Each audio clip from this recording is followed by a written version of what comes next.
میگه یک نفر یک غلام شو میفروخت. او وقتا غلام فروشی بود. آدم همچون غلام میبردن در بازار میفروختن.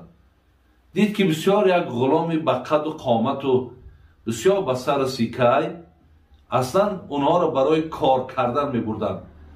گفت این چند پوله؟ الله دانا هست که مقصد یک پول ارزان گفت. گفت چرا این خیل مردی با تن و این خیل مردی مثال با قد و این قدر ارزان میفروشی؟ گفت یک عیب داره. گفت چه عیب داره؟ گفتی همین انا سخن میبره و سخن میاره.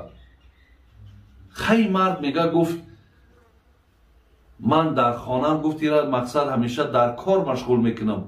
خانه من در گپی مرا با کی را میبره؟ یا در جای ما امکانیت بردن و آوردن گپ نیست. خلاص میگم این غلام خرید برد. یک چند وقتی در خانهش ایستاد و وقتی که الکی اهل خانواده قطعی دیگه معامله و مراسا و شناسایی که پیدا کرد، هر روز میگه زن این مرده که فیراد کرد. گفت انا من ای دستی تو نان و آب بسیار خوردم. این خیلی آدم ها بسیار برادران نیرنگشان زیاده. همینطور بسیار خداشون بیچاره و خداشون بسیار در یک حالت میگیرن که دیگر بگیم تمامی همین باوری را در اونا حاصل میکنیم. میگه گردنکش کج کرده گفت ای دستی تو من نان و آب زیاد خوردم، تو مادری من هستی. انا من یک خبر میرسانم به تو. گفت چی خبره؟ گفت همین شوهرت گفت که خوجین منای نیت زنگیری داره. البته هر آینه زن وقتی میشنود که شوهرش زنگیر میشود خیلی مقصد دیگر برای یک بگیم تبادلات میشود، برای یک تغییرات میشود، برای او بسیار ناراحتی پیدا میشود. و یک چیز بدانید که این غلام دروغ گفت. اصلا همین آدم های سخن برای سخن می آوردگی بعد دروغ بسیار میگن. دروغ بسیار میگن. چگونه که حضرت عایشه مادرمون پیامبر گفت که همین فالبین ها گفت بعضی سخناشون راسته گفت. پیامبر گفت که اینها مقصد با جین ها سر کار دارند. اگر جین 100 سخن گوید، اگر یک تای همون راست باشد 99 تای دیگهش دروغه. دیدین که با یک گپی راستش اول تسخیرت میکنه، اول مقصد تماما ترا لجام چه در دست لجامی ترا در دستش میگیره، بعد دیگه دروغ ها را پیهم کردن که گرفت همش باید تو باور کنی. انمی سخنبرها هم همی خیلن. اگر یک سخنی درست بردن بعد سخنی دروغ هم بسیار میبرن. بعد عادت چون همیه که باید یک چیزی برن چیزی بیارن. بعد سنا گفت که خیلی همی خیل من نان و آبی ترا بسیار خوردم. این مولای من، این خوجین من، این مرده که تو مقصد نیت زنگیری داره. بعد گفت انا چیکار کردم در کار؟ گفت من شما را یاردم میکنم. من همین علمی گرم کنی و خنکنی هم دارم. دلگرمی میگن، دل خنکی میگن، همین علم من دارم. گفت برای چیکار کردن در کار؟ گفت برای این گفت یک کمتر یک 2 تاری همون ریشی همین شوهرت من در کاره. گفتی را من چه خیل بگیرم؟ من یک قیشی را میگیری. گفت همین یک 2 تارکی همون ریشه گفت میبری میاری تمام در حالت خوابش.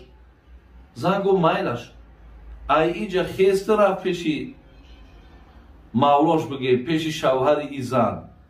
گفت شما مولای من هستین، من آب نان شما را بسیار خوردم، خدمت شما من دا بسیار رسیدگی ای. من یک خبر دارم همین را باید شما دا بگم. چی خبره؟ همین آیلت همین خانومت شما را نیتی کشتن داره. گفت چی خیل؟ گفت من درک گفتم که همین شب گفت انا در حالت خواب ترا باید که به ضرب قیچی باید نابود کنم. برای همین خطا گفت به خواب انداز. هرگاهی که همین آمد در جگه خواب در آمد و мақсад даст ба кор шид, огоҳӣ дошта бошӣ. Хеле мардак омад бечора дигар ба тарсу ҳарос дар ҷогаи хобаш. як замон буд ки ҳамун зан хост ки ба қайчи ягон тораки ҳамун риша мера бигира ки ай дасти зан қапид. қапиду бо ҳамун қайчи зана зад кушт.